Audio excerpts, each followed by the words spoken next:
Are you bored of real life and would thrive in a fantasy world with dangers and opportunities? Well, if you said yes, you are not so different from Jake, the protagonist of today's webtoon, The Primal Hunter. Rather than succumbing to fear, Jake grows in this unfamiliar realm. As he navigates the expansive multiverse, his powers grow and transform, evolving from a mundane office worker into a true apex hunter. You could say the Primal Hunter.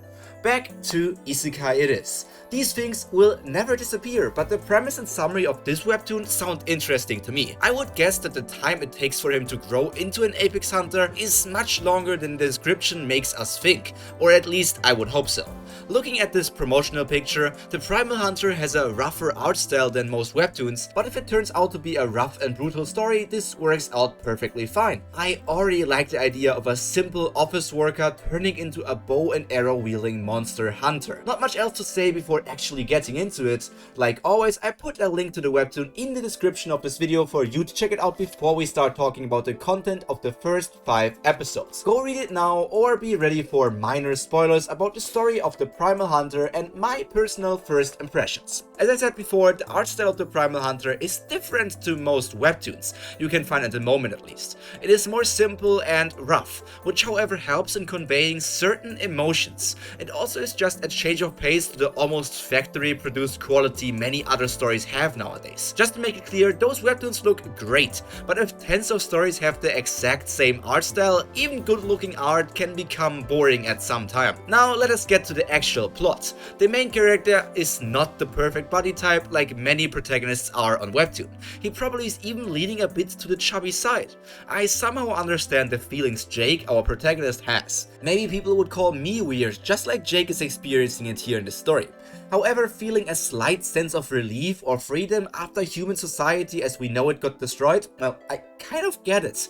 Just having to survive seems a lot simpler than all the tasks we have to do in our everyday life. Our protagonist struggles with forming relationships, so maybe you can relate to that as well. You could almost say that he is socially inept. But there are deeper underlying problems here. He is dealing with a lot of things. When the world ended, it was very helpful that the main character already did archery in his past. This explains why he is a bit better at fighting and surviving compared to other characters. I like the flow of the first chapter. It introduces us to the characters and already builds up dynamics that are easy to see. Well, some things never change. Even though the main character is an adult, he apparently still has a crush on one of his coworkers. Not so different from all those high schoolers we talked about in previous weeks. Ooh, I like what they are doing with the setting. It works really well and it gives us so many questions only waiting to be answered. As the story progresses, obviously, Jake is pretty accepting about all the weird stuff that's going on. Normally, I am against characters just accepting that the entire world has changed, but I feel like office workers who need to be adaptable are made for big changes like this. Overall, it was a very strong first chapter, leaving us with mysteries that need to be solved, but most importantly, just excited to see future developments.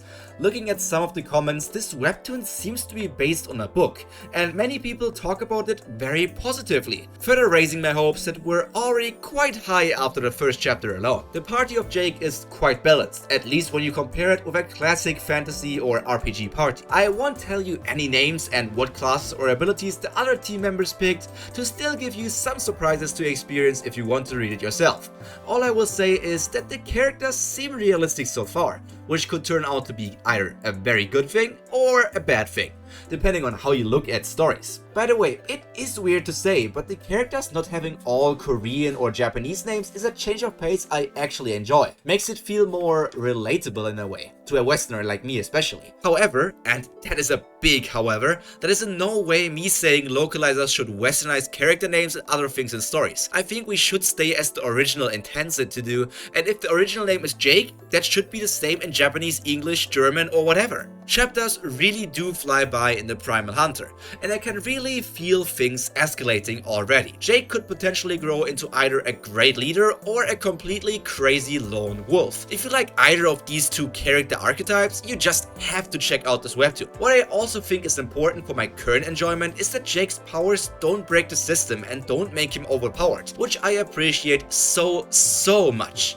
Having actual threats makes a story 1000 times more interesting. Obviously, most main characters will grow strong, but things shouldn't be too easy on the way to become the apex hunter. Every chapter so far is filled with tidbits of a backstory, giving us a nice mix between current time and fleshing out Jake's character. Oh, no, nothing ever goes as smooth as you hope at first. I want the main character to grow and connect with people, but it doesn't seem like that will be easy, especially in a world where it is now kill or be killed. Jake doesn't mince his words, which is good. Some people need somebody to tell them how serious things are, but it could also create a rift between him and his teammates. I very well might have found a gem with the Primal Hunter. There has not yet been one thing I didn't like about how the story went. Truly a surprise. It is great that there are still so many good stories out there for all of us to discover.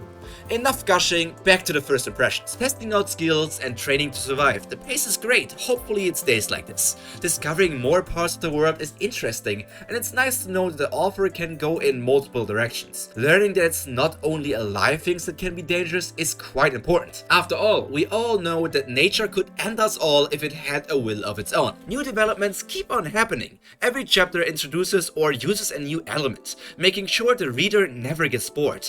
Obviously, developments for characters is essential, but character growth can go in both directions. Will this one turn out to be a good one or a negative one? Well, we have to find out. As office workers, they all are working well together, remain level-headed and also hopeful, thinking about the best case scenario, for the most part. And I can't even blame the team members for thinking certain things. If I was a side character, I would probably be in the same exact boat as them. Very true statements about gaming and culture surrounding it can also be found in the story, by the way, if you have some connections to gaming. Let me also say this. I like that their class gear is just over the clothing they wore before the whole thing happened to the world. It is a nice little detail that I quite enjoy. Looking at more comments from other readers, the webtoon apparently does a good job at adapting the book, but there are already some changes and some things got lost in the change of media form. However, that is to be expected. It always happens. You cannot show in a webtoon everything that is being shown in a book. The main thing people bring up is that the inner thoughts of Jake, the protagonist, are more clearly described in the book, which I understand. Books can do that, but with webtoons, having inner monologue or just talking to yourself can be a bit weird. But I think this webtoon, this story in webtoon form, has made a good decision on how to change it. Having not one, but multiple characters that are smart and are thinking logically about what to do to survive almost feels new to me. Reading so many of these high school stories might have dumbed down my own thought process. I actually used less chapters than normal to reach this point of the review. That should tell you just how much is going on in the Primal Hunter. The main character already changed a bit compared to how he was at the start, and his personality is one I really enjoy for the protagonist of a story. Something that happened in the first chapter still is in my mind, and knowing that this is just the beginning makes it all the more exciting. Now for the ranking of today's first impression. If it wasn't already obvious, we have a new king. It is a very different story compared to the first two of the year, but it still uses the popular game systems. So yes, there is some familiar fix as well. The Primal Hunter receives in a scale from F to triple S and, drumroll please, an S. This is a story you have to check out. It receives Pyro's seal of approval. However, that is all from me for today. For another story with game elements, you can check out this video. See you over there or in the next video. Until then, take care. Pyro out. Bye.